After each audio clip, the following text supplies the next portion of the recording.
The courtroom was too quiet when my ex stood and said, "She's unstable. I have documentation from her therapist. She imagines danger where there is none." I felt the air shift before the words fully landed. My lawyer stiffened beside me. A murmur ran through the gallery. Then came the judge's voice, measured but sharp. "Do you have anything to present in support of that claim?" My ex's attorney nodded and handed over a stack of printed emails, out of context, half redacted. I leaned forward, "Your Honor," I said, my voice even. But lo, if quoting my exhaustion at 2 a.m. after 3 days of Sophie having a fever is considered evidence, then maybe we should question what parenting actually looks like. I didn't raise my voice.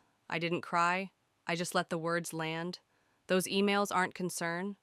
They're a strategy, and if we're calling strategy love, then we've all forgotten what love sounds like. The judge watched me unreadable. My ex blinked fast but said nothing. Because I had already decided silence would protect Sophie, because I thought showing emotion would only prove his point. But I wasn't going to let his version of me be the only one in the room. And then the door opened. It was Miss Clark, Sophie's teacher at school. She unfolded an essay. It was a child's essay written in pencil. That was the moment everything cracked, and not in my favor. "If you've stayed with me this far, thank you." This story isn't just mine. It belongs to every parent who's ever felt outvoiced, every woman whose truth has been distorted into fiction. If you believe stories like this matter, consider liking this video and subscribing to the channel. It helps more than you know. The morning I found out my daughter had been taken from school without my knowledge was the first time in years I felt something inside me snap. Not like a string breaking. No more like a seam tearing open in the middle of something that was already too fragile to begin with. I was in line at the grocery store when I got the call. The school secretary said it plainly as if it were protocol. "Mr. Keller picked Sophie up. He showed the emergency custody order. We thought you knew." I didn't respond right away. I just stood there holding a basket of apples and almond milk, the cold metal handle biting into my fingers. There was a ringing in my ears so loud it drowned out the rest of the store. My mouth opened, then closed. "What do you mean he picked her up? He can't just..." I stumbled over my own voice. "He has no right. He hasn't seen her in months. He can't just take her." The woman on the other end was quiet for a moment. The paperwork looked legitimate. He said it was approved by the court. I felt something inside me buck against the word legitimate, as if legality and decency ever meant the same thing. "That's not possible," I whispered, then louder, angrier. "That's not possible. He can't just take her. He doesn't get to do that." My chest tightened so fast I forgot how to breathe. I dropped the basket and sprinted outside without a word. My hands were shaking so violently I couldn't unlock my phone on the first try. I called the school, back then, the police, then my mother. My voice kept cracking. I kept saying, "He took her. He took her," as if repeating it would make it less surreal, less absurd. No one had answers that felt like enough. I drove home, but don't remember the road. I remember the silence that greeted me when I opened the door. Sophie's pink sneakers were still by the entrance. Her toothbrush was still damp in the cup. I checked every room like maybe I had misunderstood the call. Maybe she'd be there watching TV, asking for a snack, but there was nothing. Just air that felt too still, too cold. I collapsed on the floor beside her bed, clutching her stuffed whale heart, pounding so hard it felt like my ribs would split. There was no goodbye note, no message from Brandon, just the cold weight of understanding. This wasn't a misunderstanding. This was a strike. Brandon Keller. My ex hadn't spoken to Sophie in nearly a year before this. He'd made excuses, travel late meetings, sudden migraines. He missed Halloween, Thanksgiving, and her 7th birthday. Each time there was an explanation polished enough to sound sincere. At first, Sophie asked why. Then she just stopped asking. And part of me, the quiet part that had long ago learned to survive, felt relief. Our marriage had been built on appearances. Brandon was magnetic, in public charismatic, quick to compliment, charming to strangers.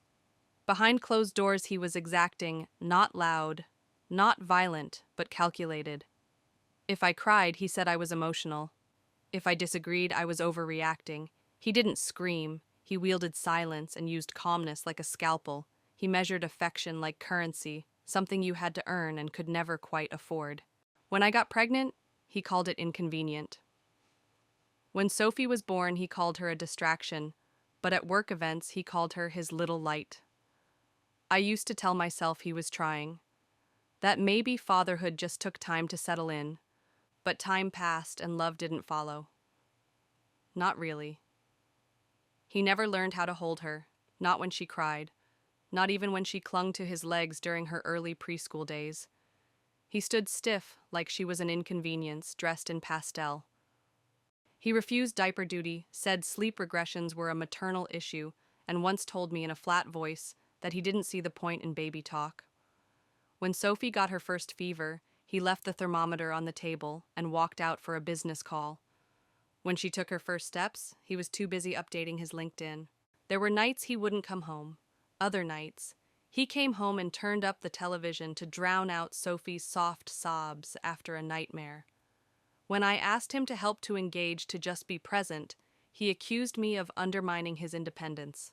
"She has you," he once said, shrugging. "What more does she need?" What she needed was a father. What I needed was a partner. What we got was a ghost with sharp edges. When we separated, he didn't contest custody. He signed the papers with a smirk and said, "Let's see how long you last doing it alone." I lasted. Not without fear, not without fatigue. But I did it. I worked late into the night, took freelance gigs. I didn't have time for, skipped meals to pay for ballet class and the good kind of peanut butter Sophie liked. I learned how to stretch $40 for 5 days and how to file taxes with one hand while rocking a feverish child with the other. I taught Sophie how to tie her shoes, brush her own hair, and whisper back at the world when it got too loud. I became a one-woman team, part nurturer, part shield, part teacher, part fire escape. And somehow, in all that chaos, we laughed. We made pancakes shaped like hearts. We built blanket forts. We started the truth jar. We built a life small and imperfect, but ours. So when she stopped asking about him, I thought maybe we could finally breathe. But I was wrong. This wasn't absence, it was incubation. He had waited, watched, and chosen his moment, not for her, for himself. The custody order came through a judge I had never heard of, one of those emergency filings that only need one parent present. No hearing, no rebuttal, just a stamp and a signature. I should have screamed. I should have driven to his door and banged until someone answered. But I didn't. Instead, I sat in silence and opened my laptop. In the days that followed, grief turned to fury. I started digging not out of vengeance but necessity. I pulled every record I could access, bank statements, court filings, financial disclosures from his startup. I read every clause in the emergency custody order line by line until the legal language blurred. I researched court procedure late into the night, running on caffeine and adrenaline, learning how a loophole could allow a man like Brandon to take a child without warning. What I discovered made my stomach turn. Brandon had filed for custody through a quiet emergency motion, knowing I wouldn't be notified. The judge who approved it, no hearing, no review, had once been a law partner of one of Brandon's key investors. It wasn't illegal, but it was strategic. It was power doing what power does best, cloaking itself in process. Then I found the email. Buried on a professional networking site, Brandon had posted a long-winded reflection about refining his personal narrative as a father and building a redemptive arc in his public persona. That phrase stuck with me, redemptive arc. As if parenting were a marketing campaign, I kept digging on a public investor forum. I located a pitch deck from a recent fundraiser. There, on slide 15, were the words that made my jaw clench. Brand strength through authenticity, leveraging fatherhood and family transparency to humanize leadership. Sophie wasn't the goal. She was branding collateral. I stopped sleeping. I stopped answering non-essential emails. Every waking hour went into building a case. I documented everything, screenshots of his social media metadata from photos staged with Sophie, captions laced with hashtags like modern fatherhood and breaking cycles. I traced their posting dates and matched them with days he was supposed to see her but canceled. I printed texts. I recorded voicemails. I built a timeline so airtight my lawyer called it weaponized truth. I even contacted the podcast host Brandon had recently spoken to, asking for a transcript of the interview. When the host hesitated, I asked him one question. Do you want to be the man who platformed a lie about a child? The transcript arrived the next morning. I learned how to build a legal case the way most people learn how to cook out of survival, trial and error, burn, and learn. And the whole time I moved quietly, strategically, I wasn't going to scream, I was going to prepare. The day of the hearing. Brandon came in with a tailored suit and a curated story. He smiled like he was pitching a product. I had come armed with documentation, a meticulously detailed timeline of Brandon's missed visits, screenshots of social media posts where he flaunted fatherhood while ignoring actual parenting transcripts from his podcast appearances and internal investor materials describing Sophie as part of his brand capital. My lawyer presented everything with quiet efficiency. We showed the court how Brandon had manipulated the custody process, leveraged personal connections, and strategically used Sophie to further his business image. The room was tense, and for a moment I felt the tide shift. The judge's gaze lingered on the investor slides, the gallery murmured. Then Brandon's lawyer stood. Your Honor, we understand the respondent has prepared a compelling narrative, but narratives, as we all know, can be fictionalized. We have here a letter from a licensed psychiatrist who evaluated Ms. Monroe 6 months ago. It states clearly that she exhibits signs of untreated bipolar disorder, paranoia, and delusional thinking. My breath left me. They handed the letter to the judge. A signature, a seal, and a lie. My lawyer objected, immediately called the document unverifiable, but the damage was done. The word unstable had already left its mark. Furthermore, Brandon's lawyer continued, Ms. Monroe has been known to manipulate her child's perspective. We have reason to believe she encouraged Sophie to be fearful of her father and to exaggerate minor parental disagreements. Brandon sat still, hands folded, eyes forward, but he was smiling inside. I could feel it. I kept my face calm. I tried to speak. I did speak, but the words sounded defensive now. Everything I said, no matter how measured, was tinged with the implication of hysteria. My evidence was factual, but it lacked the emotional gloss Brandon's team had engineered, and worse, it now felt reactive. Then the bailiff led Sophie into the courtroom. My breath caught. She looked so small in that chair, her sunflower dress a size too big, sleeves slipping off one shoulder. I hadn't seen her in days, long aching days, and now she was 20 feet away and I couldn't even reach out. I wanted to run to her. I wanted to pull her into my arms and tell her it was over. But I couldn't. Court protocol forbade it. She glanced at me once, just once. Her lips didn't move, but her eyes did. They said, I know. I had prepared for every angle Brandon might use, but I hadn't prepared for how much it would hurt to sit there and watch him discredit everything I had survived. I spoke up, yes, I challenged every lie, but each objection felt like screaming into a wind tunnel. I could see it on the faces of the gallery, in the subtle shift of the judge's mouth. They were almost convinced. Brandon leaned back in his seat, satisfied. For a moment I thought he believed he had already won. And then the door opened. It was Ms. Clark, Sophie's teacher at school. I hadn't expected her. She walked in with calm precision and asked to speak. The judge hesitated, then nodded. She held up a single sheet of paper. This is an essay Sophie wrote in class. She said she didn't know anyone else would read it. She certainly didn't know it would end up in court. But I think you should hear what she feels, not what anyone tells her to feel. The page trembled slightly in her hand. It had folds across the center and smudges near the bottom. The pencil marks were slightly faded, with some lines scratched out, others written over, as if Sophie had tried to find the right words and changed her mind halfway through. Ms. Clark read, I feel safe when Mommy reads to me during the rain.